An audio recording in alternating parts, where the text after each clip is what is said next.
This is a quick review of in-text citation or documentation. So in your text, you have three options for citing a source. You can directly quote, you can paraphrase, and you can summarize. As you cite each source, you need to decide whether or not to name the author in a signal phrase, such as Toni Morrison writes, or in parentheses, Morrison 24, which refers to the page. The first example shows basic in-text citations of a work by one author. And here it is. If you mention the author in a signal phrase, put only the page numbers in parentheses. Don't write page or P next to it. So it'll look like this. McCullough, who is the author, describes John Adams's hands as those of someone used to manual labor. That occurs on page 18 of the text by that author. That's the easiest way to do it, but a lot of times you'll be using a website that won't have a page number, so you might use the author's name in parentheses. If you don't mention the author in a signal phrase, put his or her last name in parentheses along with the page numbers if there are any. Do not use punctuation between the name and the page numbers. This is MLA style. Adams is said to have had, quote, the hands of a man accustomed to pruning his own trees, cutting his own hay, and splitting his own firewood. You'll notice there is no punctuation other than the quotation marks there, then the citation, and then the terminal or ending punctuation. So it is quotation, citation, then punctuation. Q, C, P. Quotation, citation, punctuation. For a work without page numbers, including many online sources, you identify the source using the author or other information, either in a signal phrase or in parentheses, such as, studies reported in Scientific American and elsewhere show that music training helps children to be better at multitasking later in life, and this comes from an article or a web page entitled Hearing the Music. Here, this is a paraphrase. This is the name of the web page, and it works the same way. There's the sentence, no punctuation here, then the citation, and then the terminal punctuation. If the source has paragraph or section numbers, use them with the abbreviation paragraph or section, like this, and that comma will go inside those quotation marks. If an online work is available as a PDF, cite its page numbers in parentheses. When you're using a website, you need to know where to find certain things on the page. So at the top here, this is the URL. That's the Universal Resource Locator address, and we don't use that until we're ready to cite it at the end.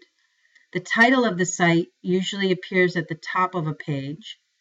Then you'll have the title of the article somewhere in there, and some of the time, especially in reliable sources, you'll have an author's name. But sometimes you can't find that, and you have to look down to the bottom of the page where there might be a sponsoring institution and or the date. If you can't find these items, you might consider looking for another source because this one hasn't provided you enough information to be able to cite it. Now, this page from the Purdue Online Writing Lab, or the OWL, is useful because it reviews the differences between paraphrasing and quoting and summarizing. So the differences among quoting, paraphrasing, and summarizing. 3 ways of incorporating other writers' work or ideas into your own writing. They differ according to the closeness to what you actually write and the source. So quotations have to be exact. They're identical to the original, using just a little bit of the source, maybe a sentence or a little more. They must match the source document word for word and must be attributed or cited to the original author. Paraphrasing, however, puts a passage or a short passage from the source material into your own words. You still give the person credit, but it's usually shorter than the original passage and broader than in meaning than what was there. Summarizing takes a longer passage and puts the main ideas only into your own words. But all three of these you have to cite. If you didn't think of it, and the rule is if somebody else has it in print first before you do, you didn't think of it first, then you need to make sure that you cite that. Why do we have to use them? It provides support and credibility to your writing. You sometimes refer to work that leads up to the work that you're doing. It might help you give examples of several points of view on a subject, or call attention to a position that you want to agree or disagree with. Sometimes it helps you think of other things to write. So when you have more space to fill, it gives you more things to write. So you have to practice these things. How to use them? Read the entire text and take notes. Write down key points and main ideas, and Cornell notes are perfect for that. Then summarize in your own words a single main idea of that work. Paraphrase any important or supporting points, and consider anything that you think you can't do as well as the original person did, and quote that. So I'm going to ask you, when you use an outside source, to create a Cornell Notes page for each source. Don't combine them. Make sure that you have the whole information for that whole source at the top of that page. So when you take notes from a source, here's some things to keep in mind. Skim your entire source before you read it. That helps you understand how it's organized and what the main ideas are. Then look for subject headings.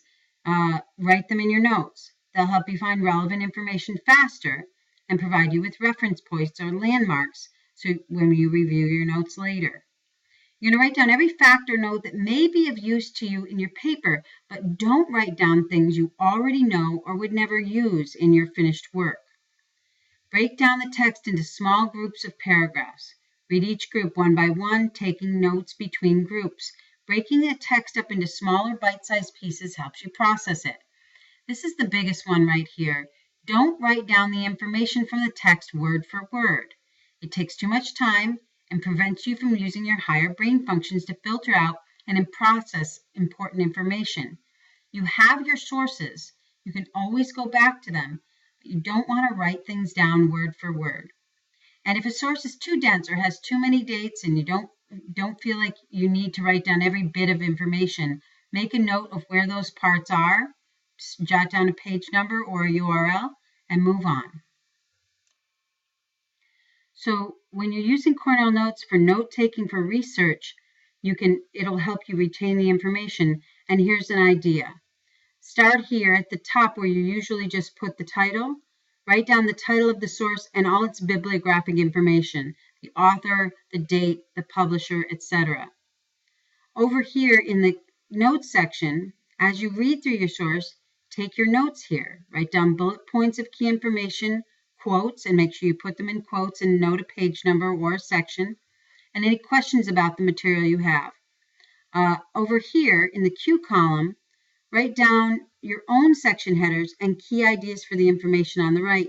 This will be more of a paraphrase or a summary if you decide not to use exact quotes. And then finally, the summary at the bottom, same as you did before, you'll write a summary of the most important information.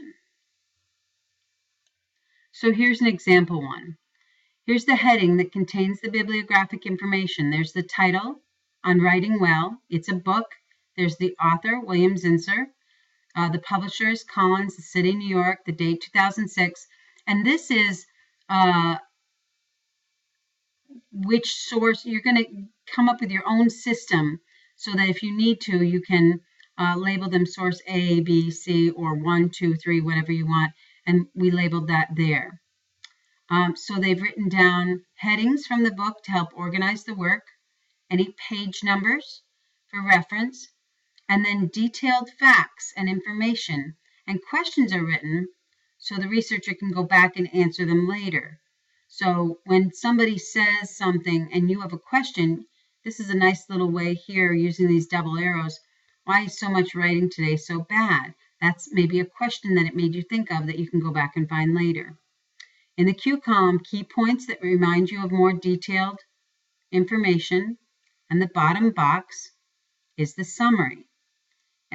It can be written in sentences or even in bullets. So there are a variety of electronic note-taking tools. Last year we used Evernote. This year we're going to try to use both Evernote and OneNote, and I'll show you in a different video how to do that.